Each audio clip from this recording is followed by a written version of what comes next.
નમસ્કાર. ગીર સોમનાથ જિલ્લાના ઉનામાં street લાઇટના underground wiring કામને લઈને વિવાદ સામે આવ્યો. ઉના નગરપાલિકાના વોર્ડ નંબર 8ના સભ્ય તથા પૂર્વ પ્રમુખના પુત્ર મનોજ બાંભણિયાએ કામમાં ગેરરીતિ અને ગુણવત્તા અંગે ચીફ ઓફિસરને લેખિત રજૂઆત કરી. આ મુદ્દે આજે ફરી રજૂઆત કરતા ચીફ ઓફિસર જે ચૌહાણે નવા ટેન્ડર મુજબ ગુણવત્તાસભર કામ કરાવવાની ખાતરી આપી. સાથે જ કોન્ટ્રાક્ટરને કડક સૂચનાઓ આપી જરૂરી કાર્યવાહી કરવાની પણ વાત કરી. વધુ સમાચાર માટે જોડાયેલા રહો આરપી ગુજરાત ન્યૂઝ રાજકોટ.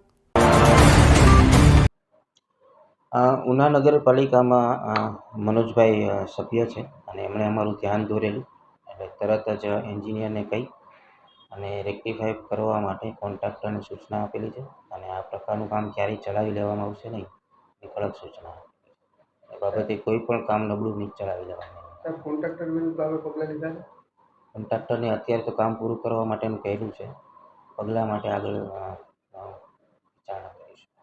સાહેબ, બીજા વિસ્તારોમાં આ સ્ટ્રીટ લાઇટના અંડરગ્રાઉન્ડ વાયરિંગનું કામ ચાલુ છે તો ત્યાં પણ ગેરરીતિ થઈ હોવાનું આશંકા દેખાઈ રહી છે. શું જરૂરી નથી પણ છતાં અમે ચેક કરાવી લઈશું. જે પણ હશે એ યોગ્ય કાર્યવાહી કરીશું. મારું નામ મનોજભાઈ છગનભાઈ બાંભણિયા. હું વોર્ડ નંબર 8ના નગરપાલિકા સદસ્ય તરીકે હું ચૂંટાઈને આવ્યો છું અને 11/6/2026ના રોજ મારા વોર્ડના અંદર સ્ટ્રીટ લાઇટનું અંડરગ્રાઉન્ડનું વાયરિંગનું કામ ચાલતું હતું. એમાં ગેરરીતિ થતી હતી. એ મેં અટકાવી હતી અને જે તે સમયે મેં કોન્ટ્રાક્ટને 2-3 વાર કહેવડાવવામાં આવ્યું હતું, છતાંય કંઈ એવે સ્ટેપ નહોતા લીધા. એટલે એના માટે પછી મેં ચીફ ઓફિસરની રજૂઆત કરી હતી. આજે જ્યારે હું ચીફ ઓફિસરને મળ્યો છું એટલે મેં એને રજૂઆત કરી છે કે ભાઈ જે આનું કામ છે એ 90 સેન્ટીમીટર અંડરગ્રાઉન્ડ વાયર નાખવાનો છે. એની જગ્યા ઉપર આ લોકો અત્યારે જે તે સમયે 4 ઇંચ જ નાખતા હતા. એની જગ્યા ઉપર અત્યારે એ લોકો એમ કહે છે કે ભાઈ એના અંદર હાર્ડ સરફેસ કે જે તે આવે છે તો એ લોકો જો અંડરગ્રાઉન્ડ ન કરી શકતા હોય વધારે વાયર નાખે તો એનું આખું એસ્ટિમેટ એનું ટેન્ડર રદ કરી નવેસરથી જેટલું ટેન્ડર એનું પ્રક્રિયા થાય એ રીતના કરવાનું કીધું છે. એટલે એ કરવાથી શું થશે, નગરપાલિકાના પૈસાનું બચત થશે, સરકારના પૈસા બચશે.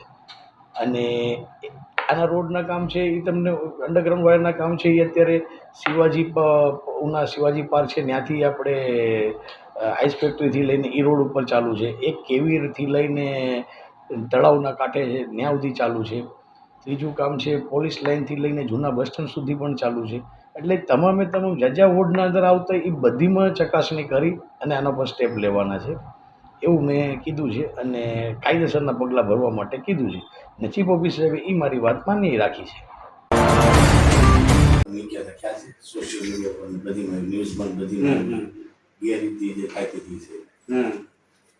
ટેન્ડર પ્રમાણે મેં જોયુંમાં 90 સેન્ટીમીટર ગોઠવાનું છે.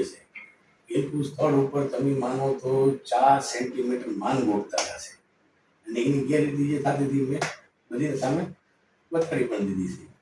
હવે સાહેબ એના પછી મેં તમને લેટરમાં લખેલું છે એમાં હું તમે એક્શન હું લીધો છે.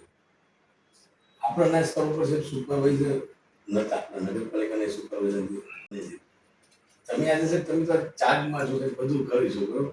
તમારે પોતાની જવાબદારી તો નહીં છે તમારી ઉપર તમે આપણા નગરપાલિકામાંથી કોની જવાબદારી છે નહીં. એટલે જ્યારે તમે વાત કરી ને એન્જિનિયર એટલે એને સૂચના આપી હતી પાછું એને તરત તે દિવસે કાઢી નાખ્યો.